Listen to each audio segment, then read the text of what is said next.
Vous savez, dans le monde de la finance et de la politique, quand le Congrès annonce quelque chose d'inattendu et que cela provoque immédiatement des réactions dans plusieurs branches du gouvernement, ce n'est jamais une simple activité législative.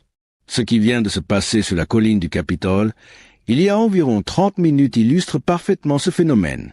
Ce que nous voyons est exactement ce que les investisseurs appellent un événement déclencheur, un moment où quelque chose qui était latent ou en réserve devient soudainement actif et influence toute la structure. Cette fois, il ne s'agit pas de délais réglementaires ou de plafonds budgétaires. Il s'agit de l'autorité constitutionnelle qui s'exerce de manière à créer une pression immédiate sur tous les acteurs du système gouvernemental. Pour ceux qui observent les institutions, ce n'est pas seulement un chapitre de plus dans les tensions habituelles entre les pouvoirs. C'est un moment catalyseur, un instant où le pouvoir législatif, longtemps contenu, est soudainement activé pour provoquer des décisions rapides et forcer une réponse de tous les acteurs sous des contraintes qu'ils n'avaient pas anticipées. Ce que nous observons a une importance pour tous les citoyens américains, que vous suiviez de près les procédures du Congrès ou que vous choisissiez d'ignorer le drame politique quotidien. Quand le Congrès exerce une autorité constitutionnelle qui est restée largement inerte pendant des décennies, quand cette autorité impose des obligations immédiates qui ne peuvent être ignorées ou retardées, quand cela déplace l'initiative des acteurs exécutifs vers la surveillance législative, tout l'équilibre des pouvoirs gouvernementaux s'ajuste en temps réel. C'est exactement ce dont je veux parler aujourd'hui.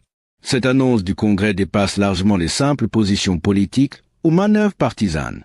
Elle représente l'utilisation délibérée d'outils constitutionnels conçus pour des moments précis lorsque le corps législatif estime que la responsabilité de l'exécutif doit être affirmée immédiatement. Si vous êtes quelqu'un qui apprécie l'analyse institutionnelle, fondée sur la structure constitutionnelle plutôt que sur les réactions partisanes, qui veut comprendre quelles autorités concrètes sont exercées par le Congrès plutôt que de spéculer sur des motivations politiques, prenez un instant pour liker cette vidéo et vous abonner à la chaîne. Nous ne sommes pas ici pour prédire si l'action du Congrès réussira ou échouera politiquement. Nous sommes ici pour analyser les mécanismes constitutionnels que le Congrès utilise, les obligations qu'ils imposent aux autres acteurs gouvernementaux et ce que l'histoire montre sur la manière dont ces confrontations institutionnelles se déroulent habituellement. Comprendre la séparation des pouvoirs et les freins et contrepoids exige de se concentrer sur le texte constitutionnel, de respecter les prérogatives propres à chaque branche et de juger les actions gouvernementales sur la base de l'autorité légale plutôt que sur celle des résultats souhaités. Au cours de mes 94 années d'observation des institutions gouvernementales, j'ai appris que le Congrès possède une autorité constitutionnelle considérable qu'il exerce rarement pleinement. Le pouvoir du budget, le pouvoir d'investigation, le pouvoir de destitution, le pouvoir de confirmer ou de rejeter les nominations présidentielles, ce ne sont pas seulement des concepts théoriques dans les manuels scolaires. Ce sont des outils pratiques que le Congrès peut utiliser lorsqu'il juge que les circonstances exigent l'affirmation de ses prérogatives face à la résistance de l'exécutif. La difficulté pour le Congrès est que l'exercice efficace de ses pouvoirs exige un engagement institutionnel soutenu, une coopération bipartisane dans de nombreux cas et la volonté d'accepter les conséquences politiques d'un affrontement direct avec le pouvoir exécutif. Ce qui rend l'annonce du Congrès aujourd'hui particulièrement importante, c'est qu'elle combine plusieurs pouvoirs constitutionnels en même temps, créant plusieurs points de pression sur les acteurs de l'exécutif. Le Congrès a déclaré qu'il invoquait son pouvoir inhérent de contrainte pour obtenir des témoignages et la production de documents auprès de personnes ayant défié des assignations du Congrès. Il impose des restrictions de financement immédiates sur des bureaux exécutifs qui ont entravé la surveillance législative. Il initie des procédures accélérées d'enquête de destitution, selon les dispositions constitutionnelles permettant de comprimer les délais lorsque la situation représente une menace urgente pour le bon fonctionnement du gouvernement. Chacune de ces actions serait déjà significative individuellement. Ensemble, elles constituent une affirmation complète de l'autorité législative, imposant des obligations immédiates qui ne peuvent être retardées par les stratégies judiciaires utilisées par le passé pour résister aux demandes du Congrès. Dans ce contexte, il est essentiel de comprendre exactement ce que le Congrès a annoncé et ce que chaque composante signifie, tant sur le plan procédural que substantiel, car ce moment marque une véritable démonstration de la manière dont le pouvoir législatif peut s'exercer pleinement et influencer instantanément l'équilibre des pouvoirs dans le pays. Le pouvoir inhérent de contrainte est une autorité constitutionnelle que le Congrès possède de manière indépendante, sans avoir besoin de loi sur le mépris criminel. Grâce à ce pouvoir, Le Congrès peut ordonner aux sergents d'armes d'arrêter les personnes qui refusent de répondre à des assignations, peut les détenir dans les locaux du Congrès et les garder jusqu'à ce qu'elles se conforment aux demandes législatives ou jusqu'à la fin de la session du Congrès. Ce pouvoir n'a pas été utilisé depuis les années 1930 car le Congrès a généralement préféré se reposer sur les renvois pour mépris criminel auprès du ministère de la Justice. Mais cette approche nécessite la coopération de l'exécutif pour poursuivre en justice, ce qui pose des problèmes évidents lorsque les personnes qui défient les assignations sont des membres de l'exécutif ou des alliés que le ministère de la Justice refuse de poursuivre. En annonçant qu'il invoquera le pouvoir de contrainte inhérent, le Congrès signale qu'il ne dépendra plus de la coopération de l'exécutif pour faire appliquer ces assignations. Concrètement, les personnes qui continuent de refuser de se conformer aux demandes du Congrès risquent une arrestation immédiate et une détention, plutôt que de se retrouver face à des renvois criminels qui pourraient ne jamais aboutir à une poursuite. Cette mesure est extraordinaire et reflète la frustration du Congrès face à des années d'assignations ignorées et de procédures judiciaires qui traînent en longueur. Il reste à voir si le Congrès procédera réellement à des arrestations ou si l'annonce seule suffira à obtenir la conformité. Pourtant, le simple fait d'affirmer ce pouvoir exerce une pression immédiate sur ceux qui pensaient auparavant que défier le Congrès n'avait presque aucune conséquence pratique. Les restrictions de financement annoncées par le Congrès utilisent le pouvoir d'appropriation pour interdire l'utilisation de fonds fédéraux par certains bureaux exécutifs qui ont entravé la surveillance législative. Ces restrictions seront mises en œuvre à travers des lois indispensables, comme des résolutions de continuation ou des mesures concernant le plafond de la dette, qui ne peuvent pas être bloquées par les procédures législatives normales. La base constitutionnelle de cette approche repose sur l'autorité exclusive du Congrès, définie à l'article 1er, de distribuer les fonds fédéraux et de fixer les conditions de leur utilisation. Les tribunaux ont constamment jugé que le Congrès peut utiliser son pouvoir de dépense pour atteindre des objectifs qu'il ne pourrait pas obtenir par une réglementation directe, tant que ces conditions sont liées à des buts légitimes du Congrès. Concrètement, ces restrictions créent une pression opérationnelle immédiate sur les bureaux exécutifs qui perdent l'accès aux fonds appropriés. Les salaires ne peuvent plus être payés, les contrats ne peuvent plus être exécutés et le fonctionnement normal est impossible sans financement. Les responsables exécutifs pourraient essayer de continuer à fonctionner en utilisant des fonds destinés à d'autres projets ou en s'appuyant sur des ressources externes, mais ces stratégies comportent leurs propres risques juridiques, comme des violations possibles de la loi sur le déficit et d'autres restrictions sur l'autorité de dépenses exécutives. Ces restrictions offrent donc au Congrès un moyen d'imposer des coûts immédiats à l'obstruction exécutive, sans passer par de longs procès ni dépendre de la coopération de l'exécutif. Enfin, les procédures accélérées d'enquête en vue d'une destitution que le Congrès a annoncées reposent sur des dispositions constitutionnelles permettant de comprimer les délais lorsque la situation est urgente. La Chambre des représentants possède le pouvoir exclusif de destitution, défini à l'article 1er, et les procédures pour l'exercer relèvent largement de son jugement. Habituellement, les enquêtes de destitution suivent un processus long, impliquant des investigations par les commissions, des auditions, des témoignages et des délibérations avant que les articles ne soient rédigés et soumis au vote. Cependant, la Constitution n'impose pas de calendrier particulier et la Chambre peut établir des procédures accélérées lorsqu'elle juge que les circonstances exigent une action rapide. L'annonce indique que ces procédures rapides incluront un travail simultané des commissions plutôt que séquentiel, que les témoignages seront obtenus par le pouvoir de contrainte inhérent plutôt que par de longues négociations, et que les articles de destitution seront rédigés et votés en quelques semaines plutôt qu'en plusieurs mois. Cette compression des délais reflète le jugement du Congrès, le modèle d'obstruction et la gravité des violations constitutionnelles alléguées justifient de s'écarter des processus habituels pour agir rapidement.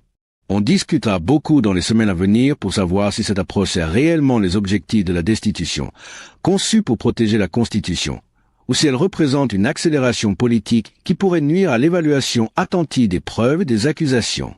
Les marchés ont réagi immédiatement à cette annonce du Congrès avec une forte volatilité, signe à la fois de surprise devant l'ampleur de l'action législative et d'incertitude sur la manière dont l'exécutif réagira et sur le résultat final.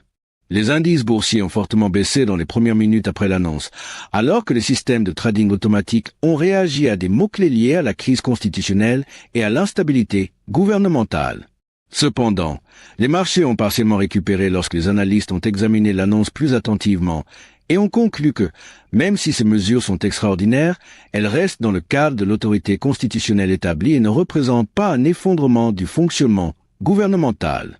Vers le milieu de l'après-midi, Les principaux indices avaient récupéré environ la moitié de leurs pertes initiales, s'installant dans un schéma de volatilité élevée qui traduit une réelle incertitude sur l'évolution politique à court terme. Les marchés des devises ont montré une faiblesse plus durable du dollar, alors que les investisseurs internationaux évaluaient si l'annonce du Congrès augmente l'instabilité politique et affecte la confiance dans le gouvernement américain et ses institutions.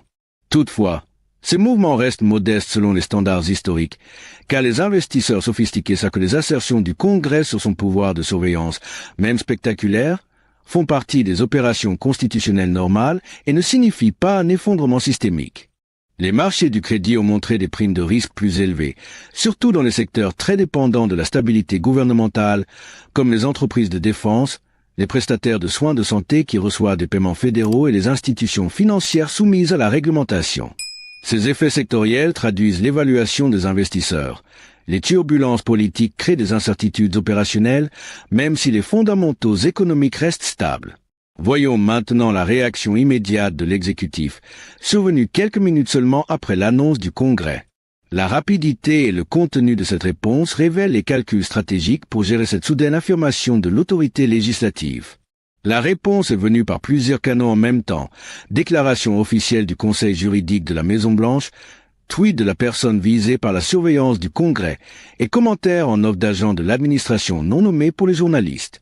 La multiplicité des canaux de réponse montre un certain niveau de coordination, mais aussi des difficultés ou des désaccords sur la stratégie de communication, ce qui est courant lorsqu'un événement inattendu exige une réaction rapide sans temps suffisant pour réfléchir et s'aligner entre conseillers et responsables. La déclaration officielle du Conseil juridique de la Maison-Blanche a qualifié l'annonce du Congrès de dépassement constitutionnel qui viole la séparation des pouvoirs et qui tente de criminaliser des désaccords politiques par un abus de l'autorité législative. Elle affirme que le pouvoir de contrainte inhérent ne peut pas être utilisé pour obtenir des témoignages sur des sujets protégés par le privilège exécutif, que les restrictions de financement ne peuvent pas être utilisées pour forcer l'exécutif à coopérer à des demandes législatives qui dépassent l'autorité du Congrès, et que les procédures accélérées de destitution, violant les garanties du procès en refusant un temps suffisant pour présenter une défense et contre-interroger les témoins. La déclaration officielle a conclu en indiquant que l'exécutif contesterait ces actions du Congrès devant les tribunaux fédéraux et qu'il ne se conformerait pas aux demandes reposant sur des affirmations constitutionnelles jugées abusives. Cette stratégie de résistance juridique immédiate traduit un calcul. Le moyen le plus fort de se défendre est de contester directement l'autorité du Congrès, plutôt que de se plier aux demandes en protestant ou de chercher des compromis. Les arguments juridiques avancés ont des forces variables selon les circonstances. Le privilège exécutif offre une certaine protection pour certaines communications de l'exécutif, mais les tribunaux ont toujours jugé que ce privilège n'est pas absolu et peut être dépassé si le Congrès démontre un besoin législatif suffisant. Les restrictions de financement sont généralement dans le pouvoir du Congrès de gérer les crédits, même s'il peut y avoir des limites si ces restrictions ciblent de manière trop précise certaines personnes, ce qui pourrait ressembler à des lois de punition directe. Les procédures de destitution relèvent en grande partie de la discrétion de la Chambre des représentants, mais des arguments sur le respect du procès pourraient être avancés si les délais sont tellement compressés qu'une défense réelle devient impossible. Les tweets de la personne visée par la surveillance du Congrès ont adopté un ton différent, qualifiant l'annonce du Congrès de chasse aux sorcières, de canular et d'ingérence électorale destinée à nuire aux adversaires politiques par un abus de pouvoir gouvernemental. Ce type de communication semble ciblé sur les bases politiques et sur l'opinion publique, plutôt que sur des arguments juridiques ou des négociations avec les dirigeants du Congrès. Le contraste entre les déclarations officielles, très juridiques, et les messages incendiaires sur les réseaux sociaux montrent qu'il y a deux types d'audience. Une audience légale qui nécessite des arguments fondés sur la Constitution et une audience politique qui demande des messages émotionnels qui mobilisent les partisans et présentent le conflit comme une persécution plutôt que comme un contrôle légitime. Les commentaires en coulisses de responsables anonymes de l'administration ont montré plus de flexibilité que les déclarations officielles ou les tweets. Ces responsables ont indiqué que, bien que l'exécutif contesterait les actions du Congrès juridiquement, il pourrait y avoir des compromis si le Congrès ajustait ses demandes pour respecter les préoccupations légitimes liées au privilège exécutif et si les délais accélérés étaient assouplis pour laisser plus de temps à une réponse adéquate. Cette communication par des canaux non officiels crée un espace pour des négociations possibles tout en maintenant une posture officielle de résistance. Si cet espace de négociation aboutira à de réels compromis ou s'il ne représentera qu'une manœuvre tactique pour apparaître raisonnable tout en poursuivant la résistance réelle, cela deviendra clair dans les prochains jours, lorsque les partis engageront de véritables discussions ou continueront avec des stratégies de confrontation. Regardons maintenant ce que l'histoire nous apprend sur la manière dont ce type de conflit institutionnel se résout, car le Congrès et l'exécutif ont connu des situations similaires à différents moments de l'histoire américaine, et ces épisodes donnent des indices sur les trajectoires possibles. Même si chaque situation est unique et limite l'application exacte des précédents historiques, l'exemple le plus pertinent reste probablement celui du Sénat en 1934, lorsqu'il a utilisé le pouvoir de contrainte inhérent pour arrêter et détenir une personne qui avait ignoré une assignation. Cette action avait finalement obligé la personne à se conformer et a montré que le Congrès possède effectivement le pouvoir pratique d'appliquer ce pouvoir d'enquête par la détention lorsqu'il le décide. Cependant, ce précédent date d'il y a presque un siècle et se produit dans un contexte politique très différent, ce qui pose la question de savoir si le Congrès moderne irait vraiment jusqu'à arrêter des personnes si la désobéissance continue. Les précédents plus récents, comme ceux liés au conflit de supervision du Congrès sous les administrations Nixon, Reagan, Clinton ou pendant des périodes précédentes de tensions institutionnelles prolongées, montrent généralement un schéma. Les postures initialement confrontantes des deux côtés finissent par céder à des arrangements négociés. Ces arrangements permettent au Congrès d'obtenir au moins une partie des informations qu'il recherche, tout en permettant à l'exécutif de préserver certaines protections de confidentialité pour des communications sensibles. Ces compromis impliquent souvent que le Congrès limite ses demandes aux documents et témoignages les plus essentiels, tandis que l'exécutif accepte de fournir certaines informations avec des passages censurés ou sous des conditions qui restreignent leur divulgation. Il n'est pas certain que ce schéma historique se répète dans la situation actuelle, car le niveau de polarisation partisane et l'enjeu des différends peut être plus élevé que lors des conflits précédents.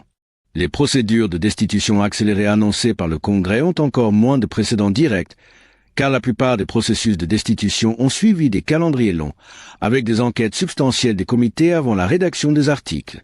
Cependant, la destitution du président Johnson en 1868 a avancé relativement vite selon les normes modernes, avec des articles rédigés et votés quelques mois seulement après la décision d'engager la procédure. Ce processus avait été critiqué à l'époque et par la suite comme étant précipité et politisé, bien que Johnson ait finalement été acquitté par le Sénat. Ce précédent montre que le Congrès peut établir des procédures accélérées, mais il souligne aussi les risques politiques d'un processus perçu comme hâtif ou insuffisamment réfléchi.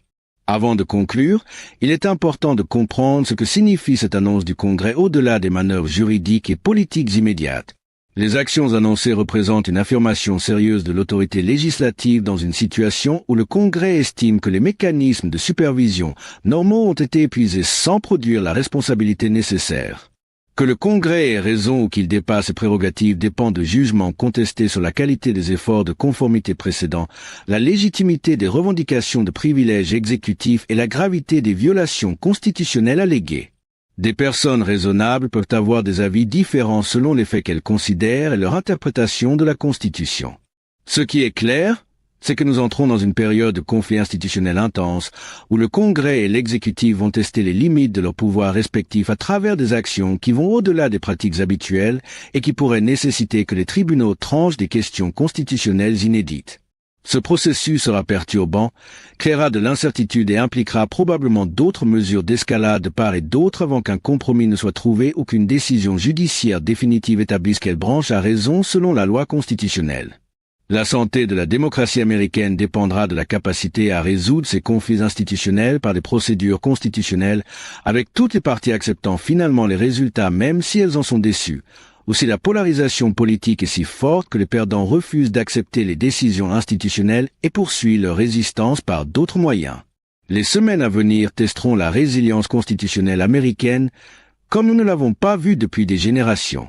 La manière dont le Congrès mettra en œuvre ses actions annoncées, la façon dont l'exécutif répondra au-delà des déclarations initiales, comment les tribunaux fédéraux trancheront les questions constitutionnelles qui seront certainement litigieuses et comment le peuple américain réagira à ces confrontations institutionnelles détermineront si notre système de séparation des pouvoirs et de frein et contrepoids est capable de gérer les conflits qui surgissent lorsque les divisions partisanes se conjuguent avec les limites institutionnelles.